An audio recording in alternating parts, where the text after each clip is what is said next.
Good morning. Good morning. It is quite the morning this morning. Welcome to Tennessee Valley Unitarian Universalist Church. I welcome everyone that's present in our space this morning and everyone that is online. We definitely value each and every person that is able to join us. Today is a big day. This is not part of my announcement list, but today is a big day in which all of us that feel a commitment and are able to provide strength and able to receive what they long for in their life. Today is a day where we all get to have our voices come to fruition and evoke change. And I am very excited to be with everyone today, and there's, of course, much more to come on that later. If you are new, and I have welcomed many new faces this morning, which brings me great joy, but if you are new this morning, we definitely welcome you wherever you are on your journey, wherever you have been, and wherever you would like to go. You are welcome here. Today is our congregational meeting. It does begin at 12:30. It's going to be a little bit different than years past. We are going to ask after the service for everyone to leave this space, and we will be doing some brief setup and having some snackish foods to accompany your brown bag lunch if you brought one. If you did not bring one, I promise you that there will be enough snack food for you to have your appetite wet. No? To fill your tummy for the meeting. I would like to welcome Ted Jones up. He has a short announcement.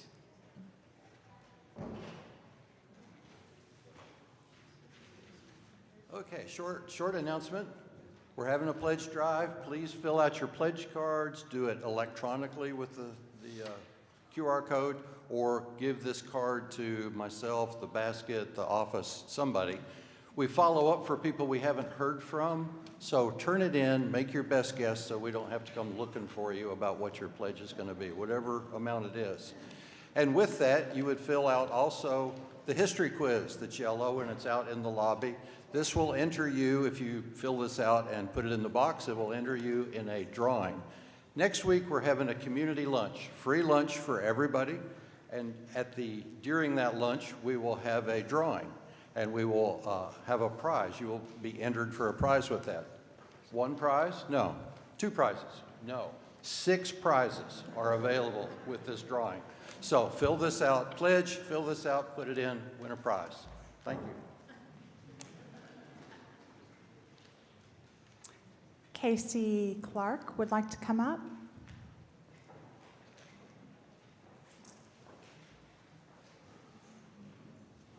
Good morning, everyone. My name is Casey Clark, and I am part of the Let's Connect First Sunday Lunch team.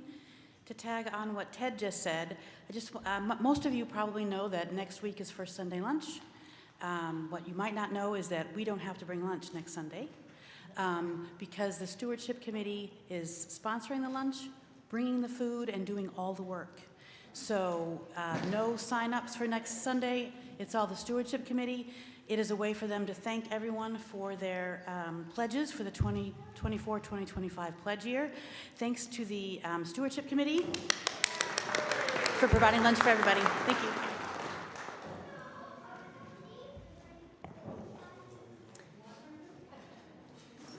Thank you, Casey.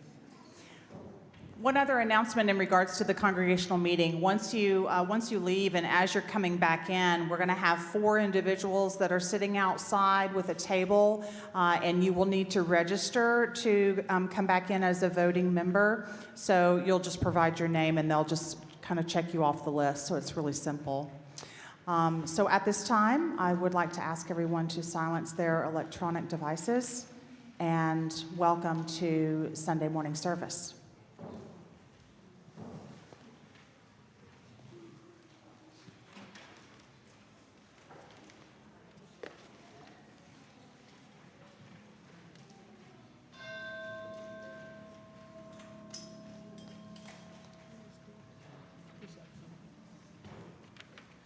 Good morning.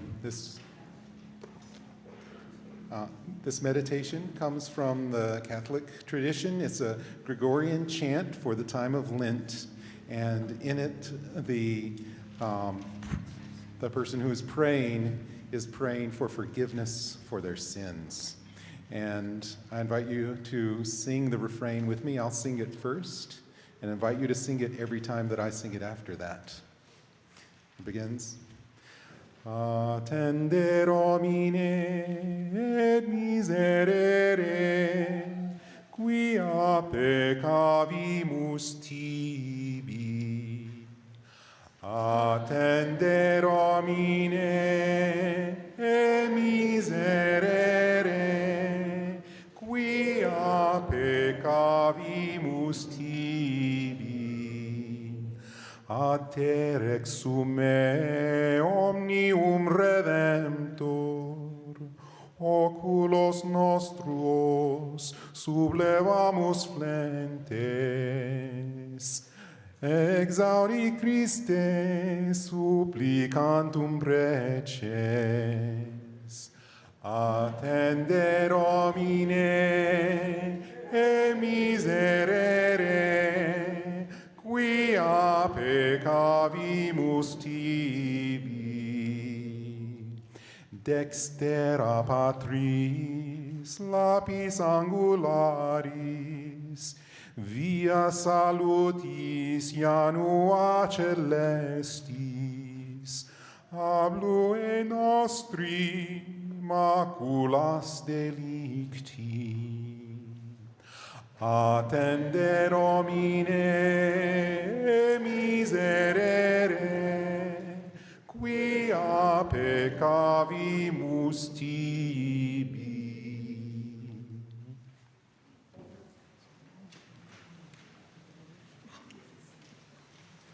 It is a wonder and a mystery that our paths have crossed, that it is an immensity of time and the vastness of space that we coincide here.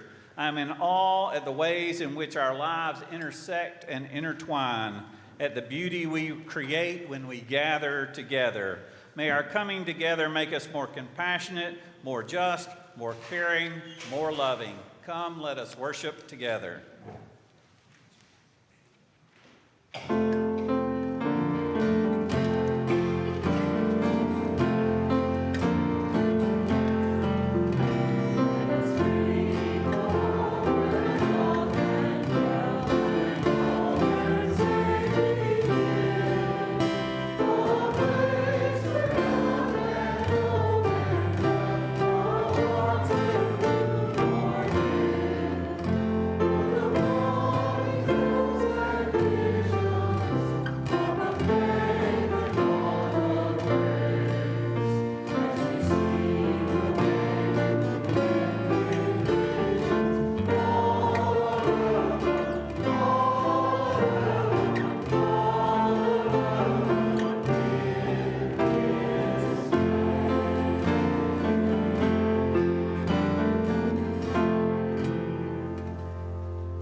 Join together in our opening song, which is an insert in your order of service. Someone's knocking at the door.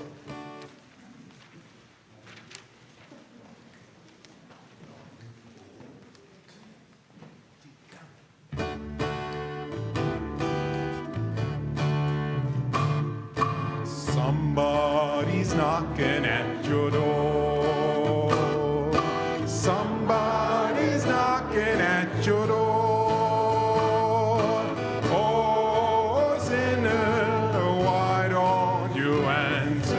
Somebody's knocking at your door. Knocks like spirit. Somebody's knocking at your door. Knocks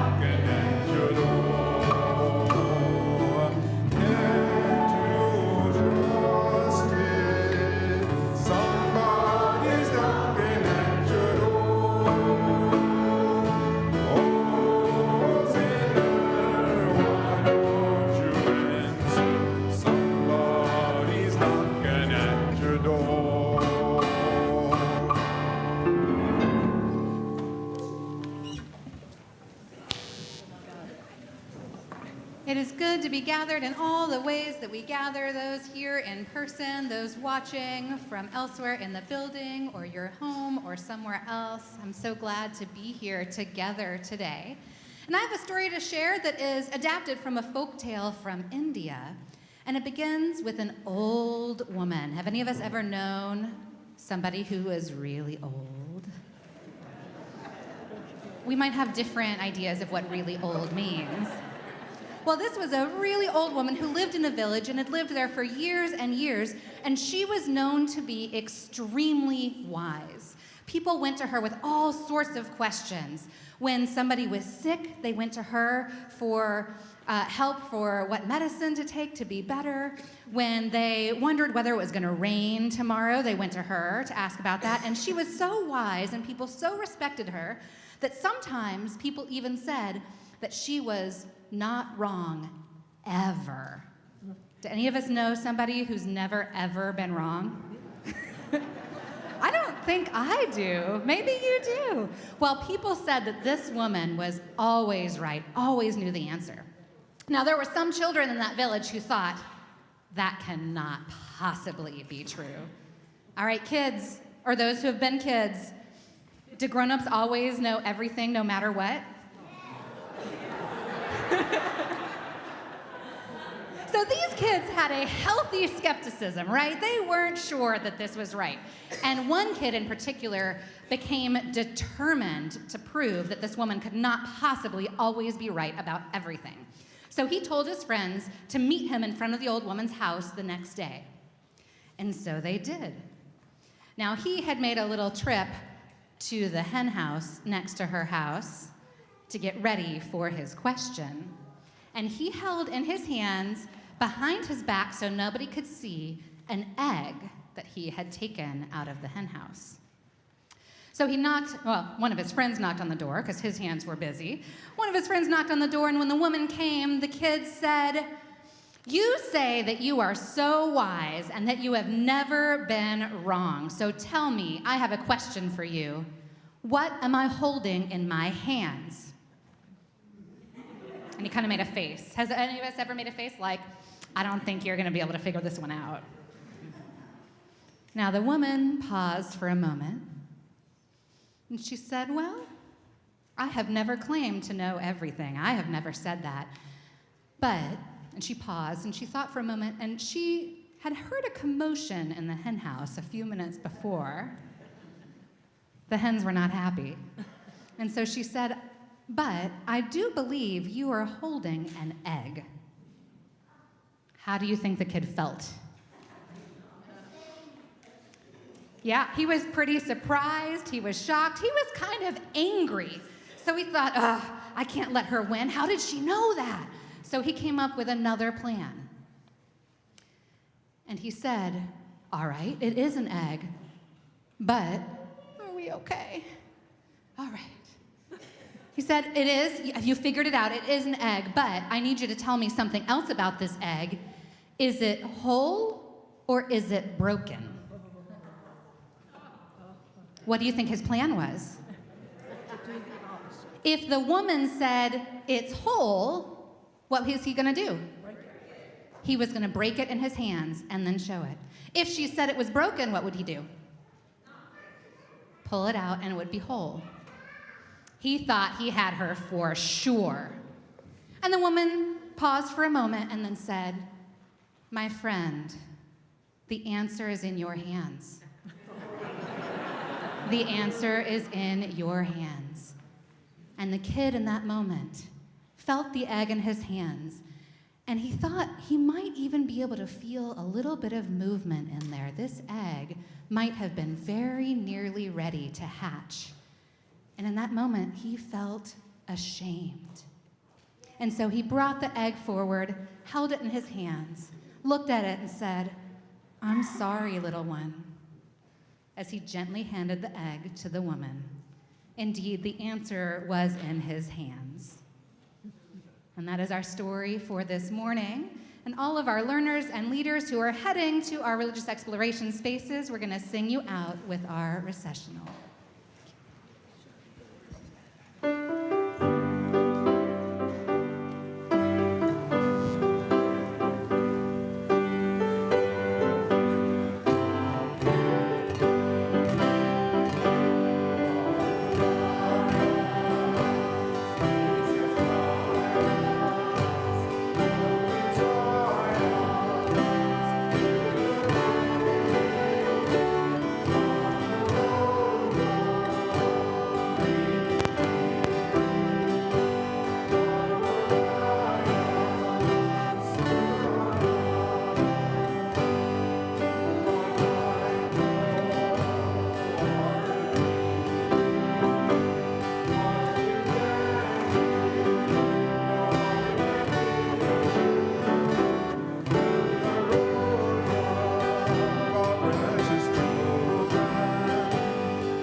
Good morning.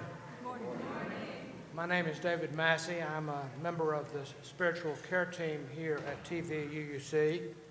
This is the time in our service when we share joys and concerns in our community and in our congregation. In the larger Knoxville community, we mourn the loss of and celebrate the life of Dr. Robert J. Booker, who died this week at the age of 88. Bob was a community leader, an elected official, an author, an advisor to mayors, and a newspaper columnist. As an historian of African American history in Knoxville, he helped found the Beck Cultural Exchange Center. From the sit-ins he helped lead in the 1960s when he was a student at Knoxville College, downtown until the day he died, he was an advocate for freedom and justice. He will be missed. Today, we remember the family and friends of Ray Whedon, whose memorial service was held yesterday at St. James Episcopal Church. Ray, who died in early January, was a former member of TVUUC and a good friend to many in this congregation. Our hearts go out to his wife, Jean, and his family and friends. With a heavy heart, we must report that Alan Braswell's father died this past week after a long illness. Alan brought his dad to church a few times before the illness set in. Alan was his father's faithful caregiver in his last days. Alan says it's a hard day, but it's a new day. Nina Lee Braden, our former church secretary, is at UT Hospital ICU with an uncertain diagnosis. She had just had surgery on her hand to treat severe arthritis. Her daughter, Mary Frances Milligan, is working with us to ensure that she gets all the support she needs. Mary Frances says Nina Lee loves hearing from folks through Facebook Messenger. Tony Powell is feeling better and walking more.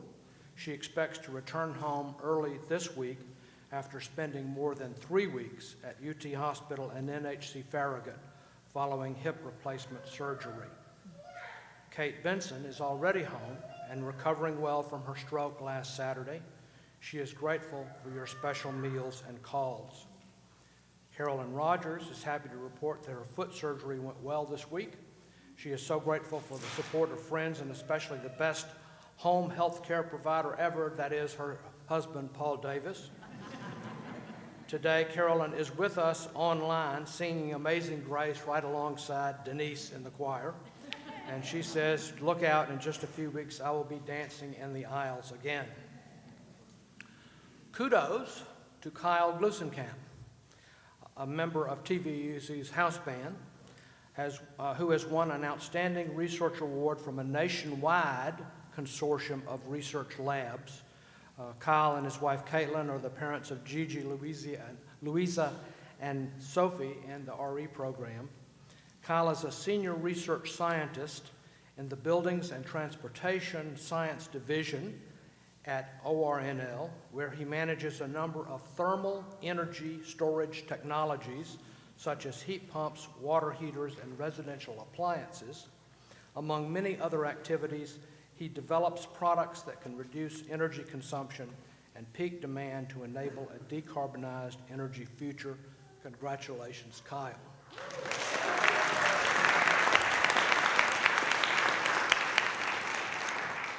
As you may recall, Jim Hartzell's 8-year-old granddaughter, McKinley, who lives in Ohio, has been fighting leukemia since mid-2022. After several rounds of chemotherapy, McKinley recently received a bone marrow transplant at Cincinnati Children's Hospital. A few days ago, a test revealed that McKinley's bone marrow contains 100% donor cells, meaning that the new cells are working properly, reproducing, and are starting to rebuild her immune system. She will remain in the hospital for now. She's been there since before Christmas, where and the hope is that she will soon be able to transition to Ronald McDonald House and eventually back home. The family has learned to take one day at a time, but for this bit of good news, we rejoice with Jim and Suzanne, their son Zane and his wife Carolyn, and their other 3 children. We send our love and best wishes to McKinley. After the service, please take time to stop by the caring table in the fellowship hall to sign a card for McKinley, Alan, Nina Lee, and others needing our support. For all of these joys and concerns, spoken as well as those that are unknown or unspoken, we send our love and light out into the world.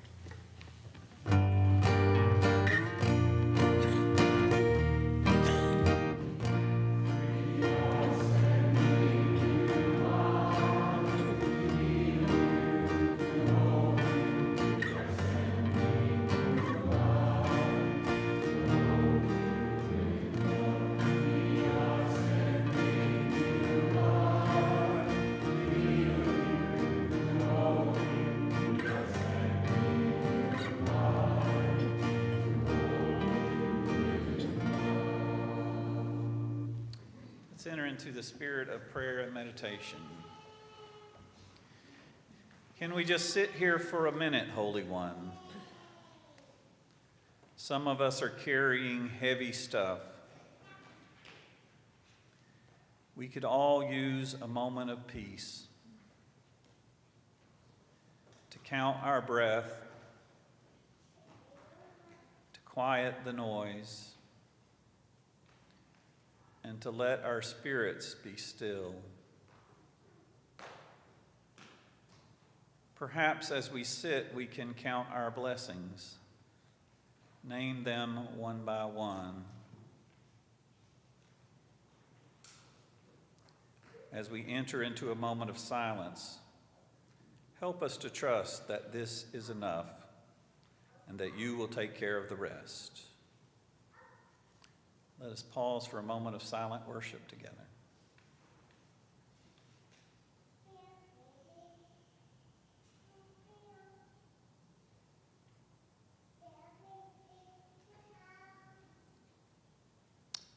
Amen. Now we have a testimony.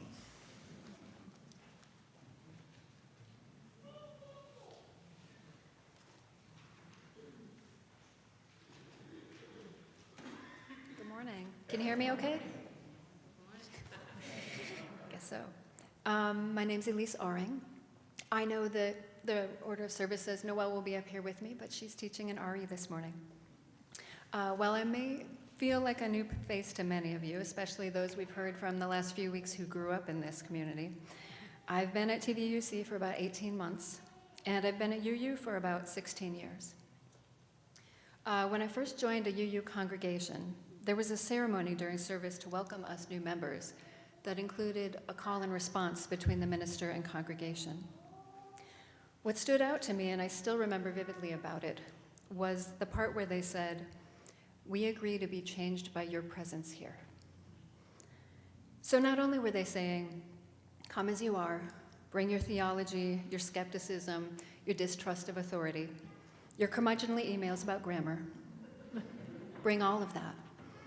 And not only will we make space for you and make you feel like you belong, but we'll also listen to you and learn from you and ensure that you have a voice here.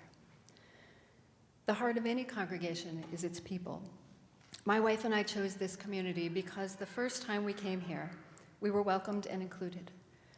Before service, Maddie made sure our anxious teenager was integrated into religious education in a way that felt comfortable for them.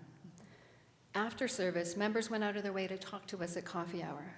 I had a wonderful conversation with Gordon about his work during the civil rights movement, while my wife chatted for a while with Irvin. We left that day feeling like the people here cared about us and would make space for us in our quirky little family. In my opinion, welcoming is the most important thing we can do here, or at least one of the most important. Welcoming new people, integrating new members of our community, and honoring the gifts and the quirks of our longtime members. Everyone deserves a smile and a hello. Each of us deserves to feel like we have a home here.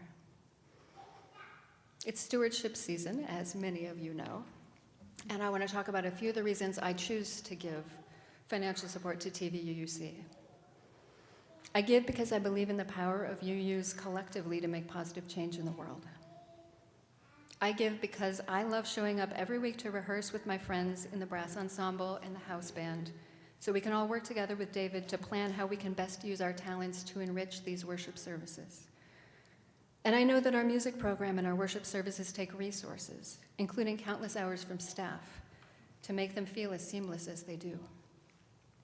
I give because I believe raising children in a UU community helps them become empathetic adults who have learned how to welcome others, who know when and how to stand up and advocate for themselves and others, who have hopefully learned how to be a little less hard on themselves in an already hard world, who have even learned by the time they're adults that there's really not that much difference or distance between adults and kids, that there doesn't have to be a separate kids table, as Heather recently reminded us when she spoke about growing up in this community, and that children are important members of our community who deserve to be listened to.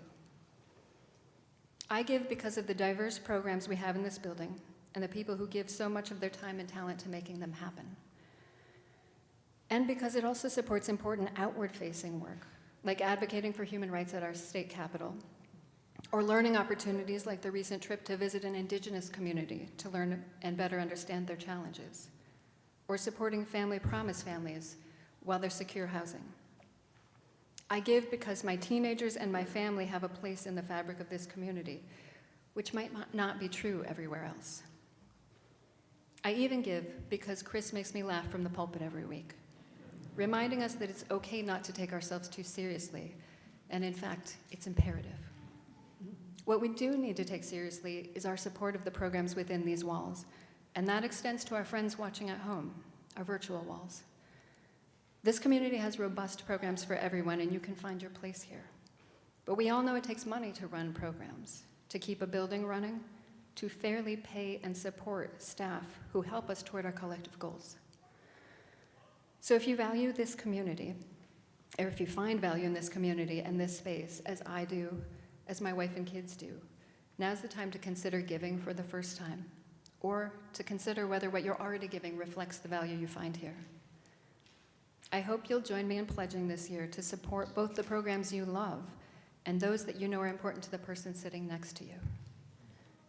And thank you so much for welcoming me and my family, and for agreeing, if even a little, to be changed by our presence here.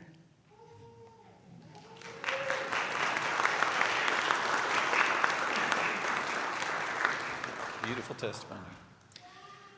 I invite you to remain seated for our next hymn, which is 1045 in the Teal Hymnal, Balm in Gilead.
Good morning. Thanks for being here.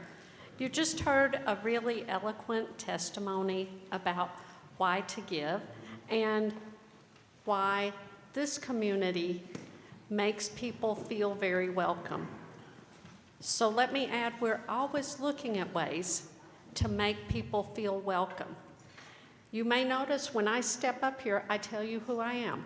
By the way, my name is Claudia Presley, and I am the Director of Finance and Operations. The reason we do that is because not only the people sitting in this room, but also the people watching us online or watching us later in a video, maybe on YouTube, Instagram, wherever, they may not recognize a voice. They may not be able to see us. So it's important for us to reach all of those people wherever they are, if they can't see us, if they can't read, whatever that looks like, we need to be there for them. So, having said that, today is a designated offering, and just as we reach people multiple ways with our order of service and what we say up here, we reach people multiple ways with the ways to give. Please give check or cash in the offering baskets located at the back. You can text give. The number is 73256. You can also give through our website, or if you're watching on a screen, through a give button there. As I said, today is a designated offering. That means 100% of what you give today goes to our designated organization, which is the NAACP. Chris is going to come now and tell you all what they do and why they do it and why it's important for you to give. Oh, and by the way, for those of you that don't know, his name is Reverend Chris Buice.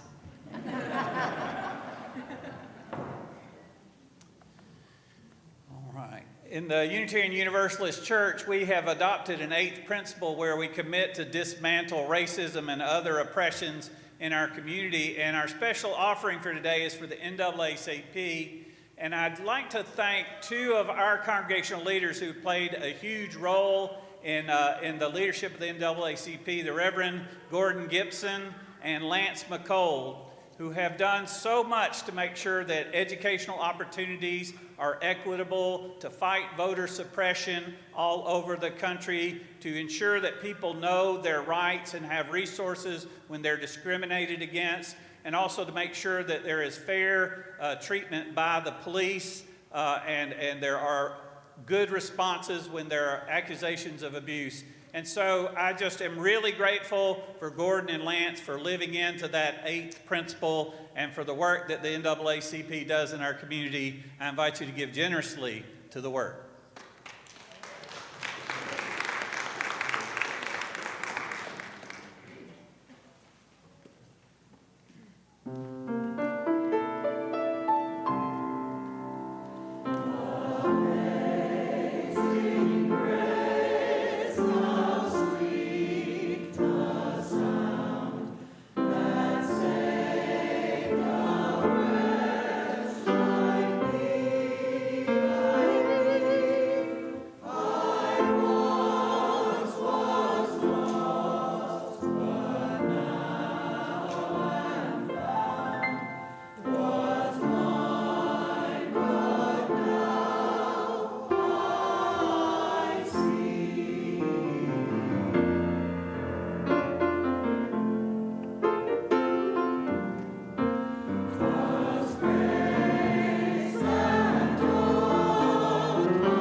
Many years ago, when I was a young adult and I was still struggling with the idea of whether or not to go into the ministry, I fell into a conversation with my neighbor, Jeff Walbrook, and he said to me, he said, "Chris, I thought about going into the ministry, but then I realized if you want to reach the real sinners of the world, you won't find them in the church. You need to go out into the world to find the real sinners that are out there." And I said, "Jeff, you have obviously never been to my church." In the Unitarian Universalist Church, we don't place a lot of emphasis on sin as some other denominations, including my friend Jeff's, who went to a much more conservative church. Even so, the topic does come up periodically. I remember when the Reverend Peter Sampson was a minister here, he told the story of a much younger minister, fresh out of seminary, wet behind the ears, who went up in the pulpit and preached a sermon about sin. And afterwards, an elderly woman from the congregation came up to him and said, "Son, you haven't lived long enough to have sinned enough, to have repented enough, to have been forgiven enough to talk to us about sin." And so this morning I'm taking a similar risk as that young minister to talk about sin, even though some people in the room may not feel I have enough experience to be an authority on the subject. In the Bible Belt in the South, the word sin is used so often it becomes trivialized. I had a summer camp counselor once who thought that reading comic books was a sin. Listening to the radio was a sin. Dancing was a sin. Co-ed swimming lessons was a sin. Asking too many questions during his Bible study was a sin. In other words, so many things were sinful, it became very hard to take the word sin seriously. The educator activist Nicholas Ferroni spoke of this dilemma when he wrote, "I was born a sinner. My sin is mentioned in the Bible 25 times. I've tried to change, but I couldn't. Luckily, society has learned to accept left-handed people."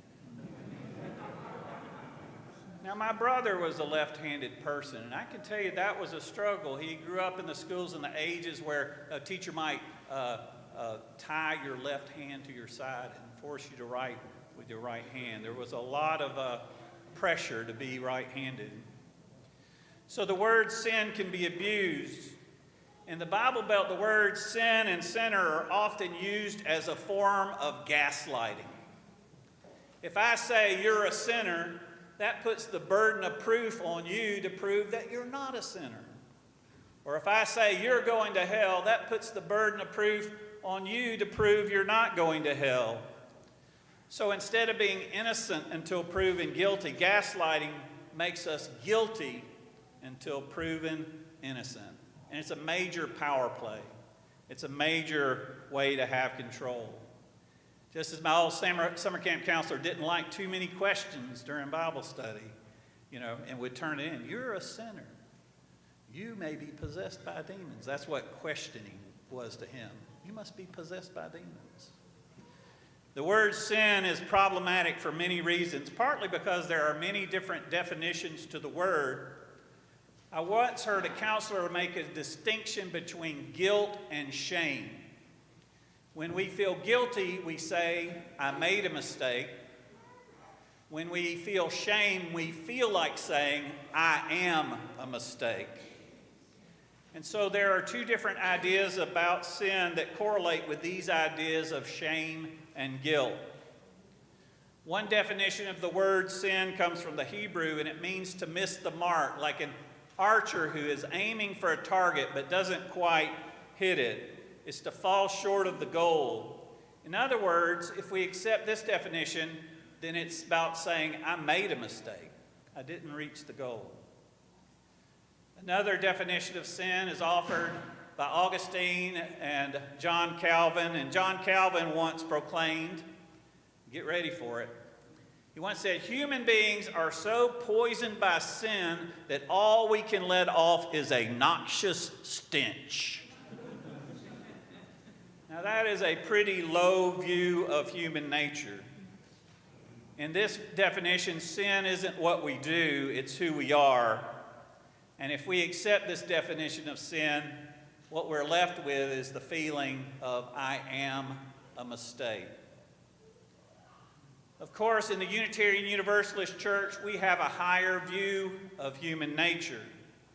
Our forebears like to quote the scriptures, particularly the book of Hebrews, where the biblical writer speaks to the Almighty saying, "What are humans that you are mindful of them, or mortals that you care for them? You have made them a little lower than the angels. You have crowned them with glory and honor." And this is a very high view of human nature. And when we hold this view, we can understand why Eleanor Roosevelt once said, "No one can make you inferior without your consent." No one can make you feel inferior without your consent. All too often, religions ask us to give that assent, ask us to feel inferior, ask us to feel like we are a mistake. And all too often in the South, the separation of church and state does not exist or is not respected by elected leaders. And so the church and state align to make people feel inferior. In our day and age, we see the church and state aligning to make women feel inferior, gay people feel inferior, transgender people feel inferior, people of color feel inferior. Anyone who might just be a little bit different is made to be felt inferior by church and state. Every day, many churches give aid and comfort to our elected leaders who pass laws that tell our children, "You are a mistake." And this is not only bad politics, it is bad religion.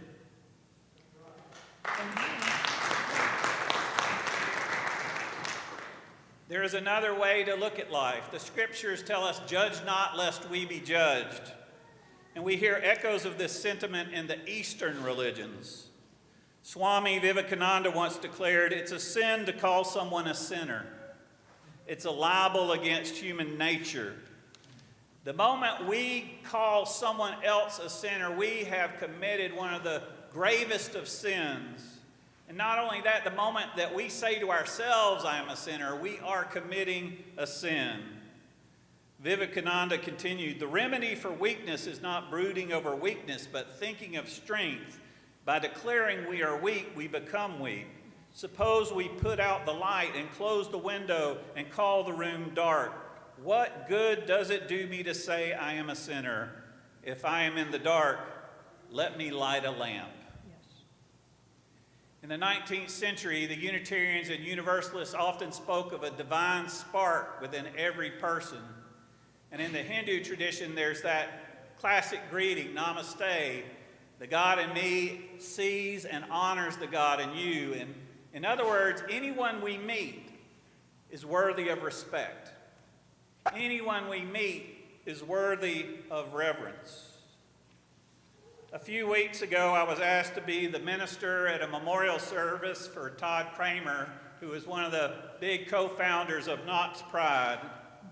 At the memorial, the Appalachian Equality Chorus sang that old spiritual, "This Little Light of Mine." And afterwards, I pointed out that when the light shines through a prism, we see all the colors of a rainbow. And we're not called to put that light out, to hide that light under a bushel. No, we are called to let that light shine. As Marianne Williamson once wrote, "Our deepest fear is not that we are inadequate. Our deepest fear is that we are powerful beyond measure. It is our light, not our darkness, that most frightens us. We ask ourselves, who am I to be brilliant? Who am I to be gorgeous, talented, fabulous? Actually, who are you not to be? You are a child of God. Your playing small does not serve the world. There is nothing enlightened about shrinking so that other people will feel more secure around you. We are all meant to shine. And as we let our light shine, we unconsciously give other people permission to do the same. As we are liberated from our own fear, our presence automatically liberates others. It is for this reason that it's a sin to call someone a sinner. Our goal in life should be to see the divinity in everyone. This week we are mindful of Knox Benedict, a non-binary child from Oklahoma who was beaten to death in a public school restroom by bullies. When an elected official from that state was asked how he felt about the death of that child, the violent death of that child, he said, "My constituents don't want that filth in our community." Church and state.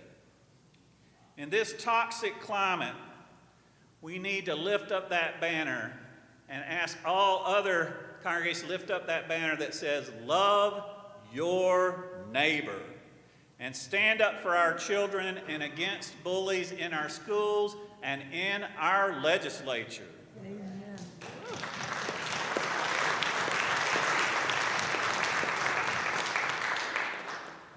This week I was listening to an interview with my friend Chris Battle, who left a big successful church in order to start an urban farm ministry in a zip code that didn't have any grocery stores, a food desert, planting a garden there to feed people in the subsidized housing that surrounds that garden. And one of the things he says that in that garden, he meets all types of people, skeptics, atheists, pagans, all sorts of people come to his garden. He said when he was growing up, he was told that he needed to be holy. And the definition of holy that he was given was to be set apart. To be holy is to be set apart. Believers set apart from unbelievers. The righteous set apart from the wicked. Saints set apart from sinners. And then one day, Chris Battle said to himself, if that's what it means to be holy, maybe Jesus wasn't holy.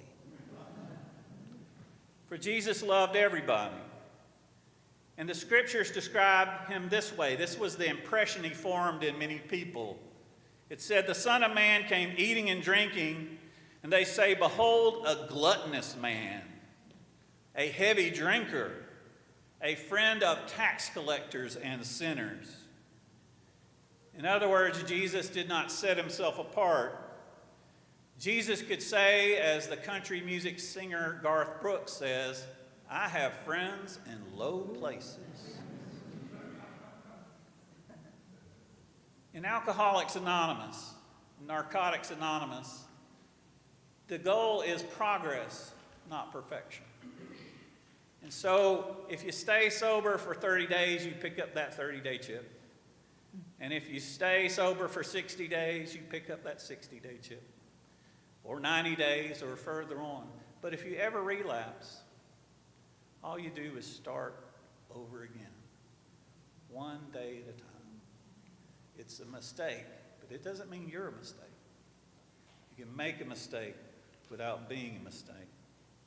For even when we find ourselves in that room without windows, in that room that is totally dark, we can still light a lamp so that everything will be illuminated. My friend Jeff decided not to go into the ministry because the church isn't where the real sinners are, so he said. I, on the other hand, have gone into church work, and I've found no shortage of opportunities for ministry. But that may be because Jeff and I have very different ideas about the meaning of the words ministry and the meaning of the word sin. Ultimately, I'm glad I found a church where it's okay to make mistakes, where the emphasis is on progress and not perfection, where we do not seek to be set apart, but we seek to build together that beloved community that includes us all to be a part of a church where the only real sin is to call someone else a sinner. So be it.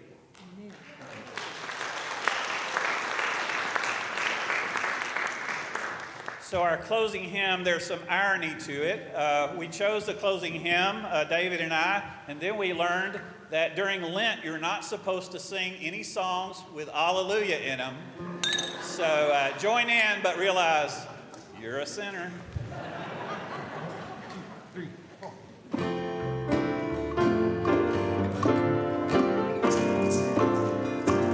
Now I'm going to review this. We're going to take a minute to listen.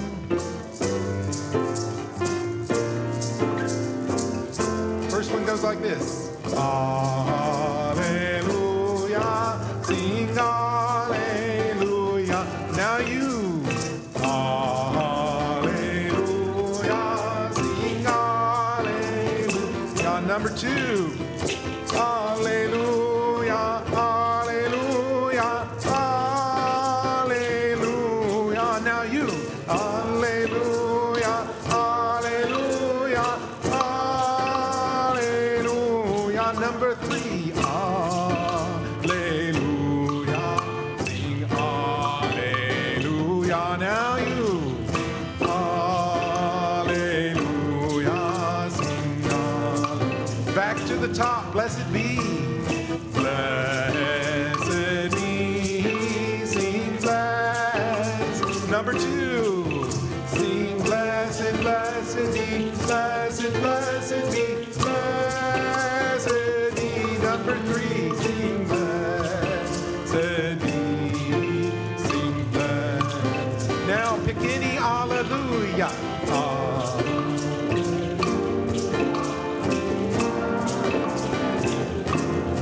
Two more.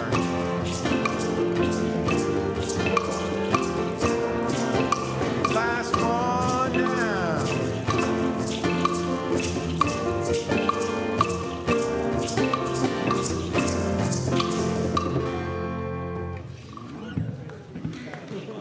Prophetic Church, the world awaits your liberating ministry. Go forward in the power of love. Proclaim the truth that makes us free.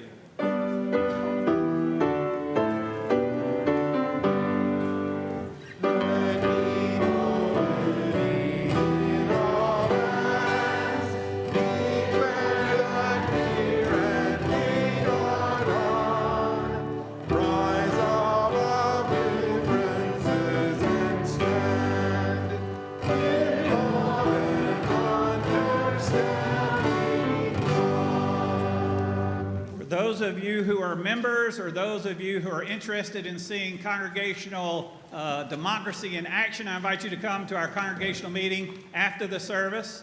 But for our last act of worship, I invite you to turn and greet your neighbor.